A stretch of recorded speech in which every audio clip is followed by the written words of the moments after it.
labor unions seem to be having a moment. Union activity on the rise, part of a larger labor movement occurring across the country. Big corporate names, Starbucks, Apple, Amazon. This is the catalyst for the revolution. There's more public sympathy, there's more energy, there's more interest, and a very high public profile. A Gallup poll conducted in 2022 shows that 71% of Americans approve of labor unions, which technically makes them more popular than even hot dogs.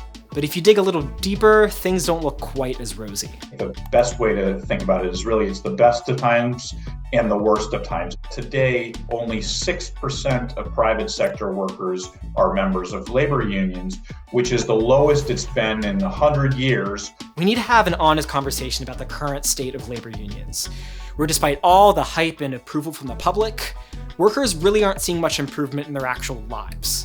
So let's dig into how we got to this point, and why it's such an uphill battle to get the ball rolling on labor organizing, even if everyone seems to be talking about it.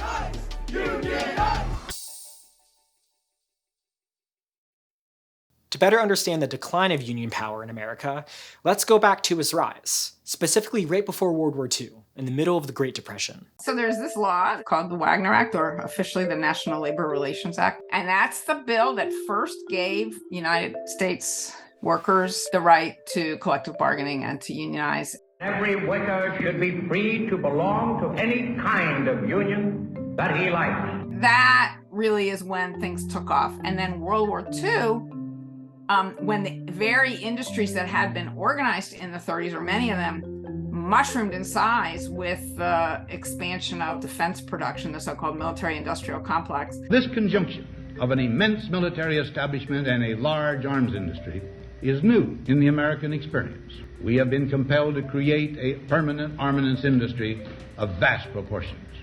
With the entire US economy now focusing on military production, jobs for returning veterans gradually increased, and union density hit its peak in the 1950s. There is no other instrumentality available to he who works than the modern labor union of America. And then came the 1970s, a decade filled with disco, pet rocks for some reason, and crippling economic troubles. And I must say to you that the state of the union is not good. Millions of Americans are out of work. Recession and inflation are eroding the money of millions more. Americans were feeling the hit in their pockets, and they needed someone to blame. The result of this is President Jimmy Carter losing his re-election to Governor Ronald Reagan, a charismatic Californian who, early on in his term, changed the game when it came to how labor unions were treated. The real turning point is the 1981 air controller strike, when then President Ronald Reagan fired the nation's air traffic controllers for striking. They are in violation of the law and will be terminated. You know, this was a major event. I mean, this is an event where Ronald Reagan and the federal government were drawing a line in the sand with the labor movement. It kind of gave corporations a green light to become extremely aggressive. Management in the private sector became committed to preventing unionization whenever attempts to unionize emerged.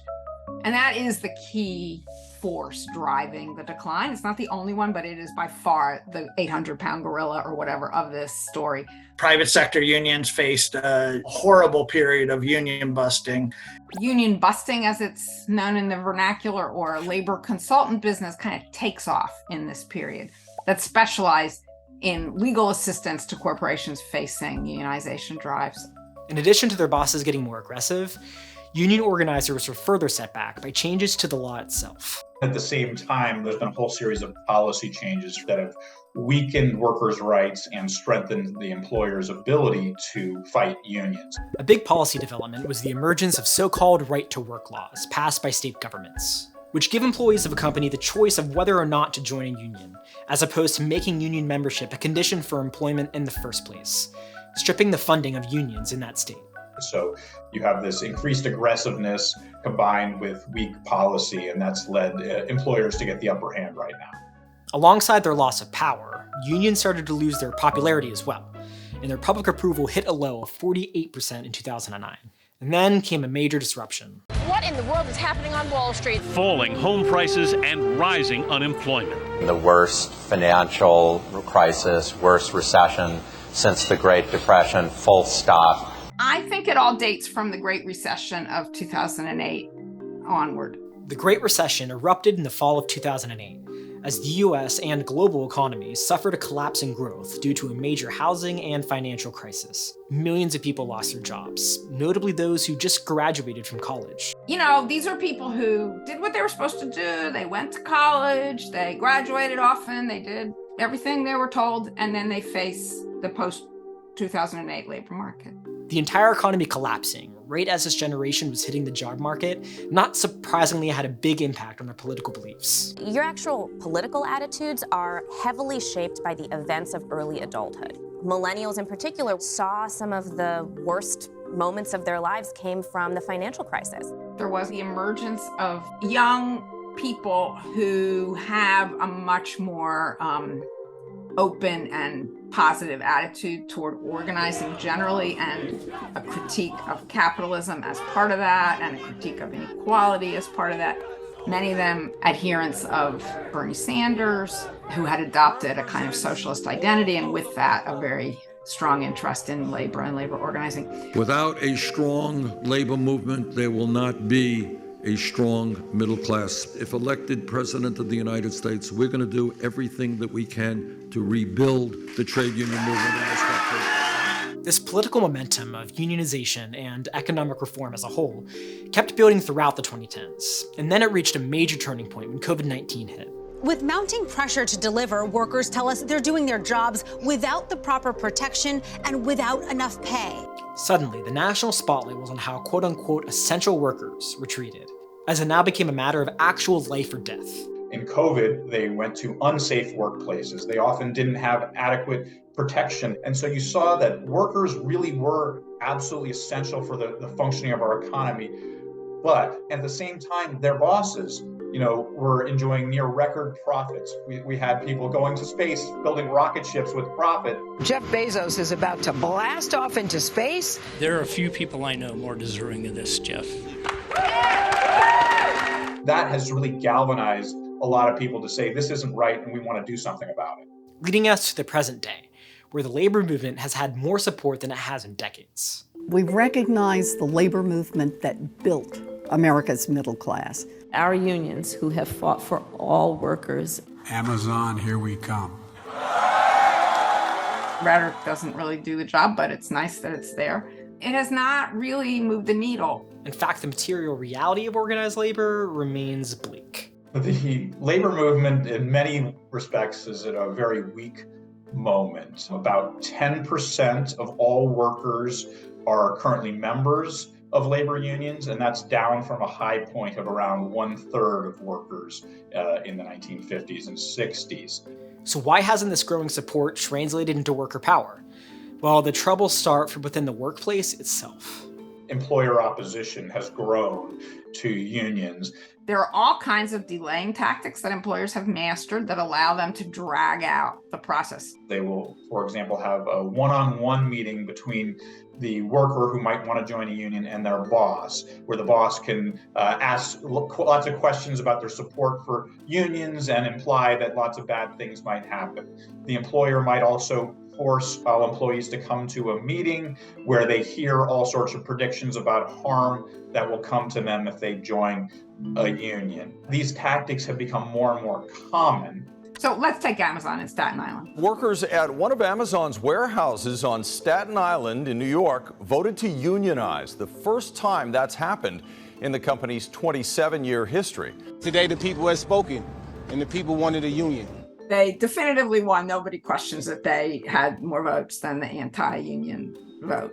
Nevertheless, Amazon filed a bunch of objections with the National Labor Relations Board, the agency that administers the act, alleging all kinds of so-called unfair labor practices on the part of the union. Not a single one of them was found to be valid, but that took a few months. Meanwhile, Amazon has 150% turnover in its warehouses, meaning that by the time, if ever, all this is sort of resolved in favor of the union, which it might be someday, there'll be a completely different workforce by the time they get to that stage. Maybe they'll support the union, maybe not, but you kind of have to start organizing all over again in a way. Despite all the excitement surrounding this union vote, as of the time I'm recording this in the summer of 2023, more than a year after they voted to join a union, These Amazon workers have still not received any official recognition as a union chapter. And even if that does happen, the fight doesn't end there. Amazon's opposition and fighting to a union doesn't just stop once the workers form a union in one particular shop.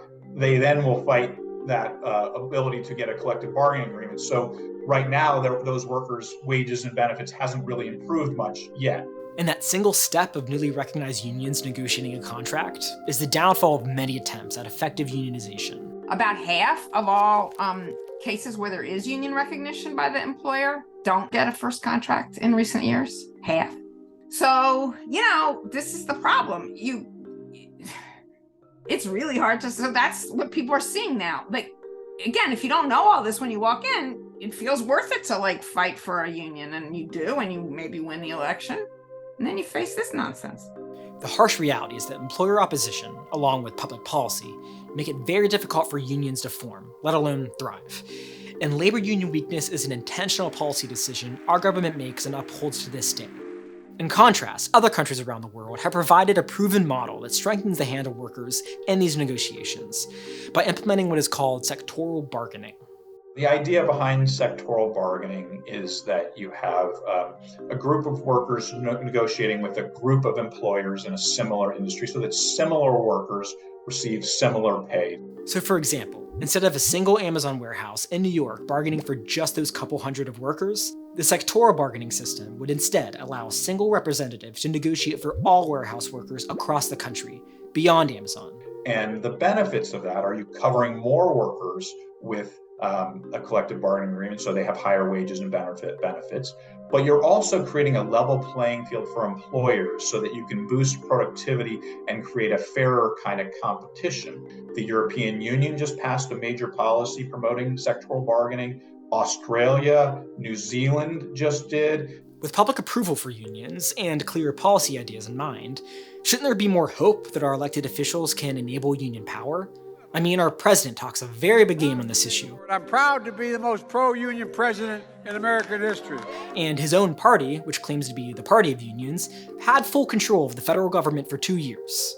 Simply put, presidential power is not enough. Unfortunately, Congress is very dysfunctional and broken so that passing any kind of law, especially a big law that would transform labor relations, is very difficult, if not quite impossible. In fact, there was just last Congress, there was a bill that would have helped strengthen unions that passed the House, and it even had some bipartisan support. If we had a more democratic system and a more functional Congress, could have passed the Senate as well. But we have, due to the filibuster, the supermajority threshold that required in the Senate. So it didn't go anywhere. Despite all the buzz you hear online, or strongly worded platitudes from the president himself, labor unions aren't any stronger than they've been in the past several decades.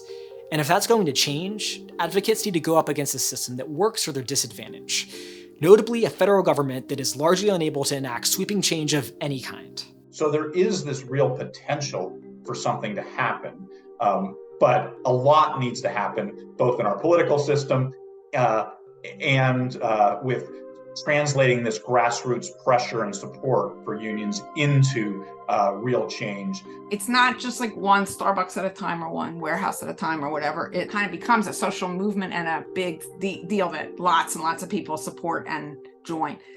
We're not there yet. If there's enough disruption and sense that something has to be fixed, maybe we'll get a change in the law sometime. And then that in turn could lead to, more growth. But I just think there's a lot of things that have to happen for all that to unfold. Thanks for watching.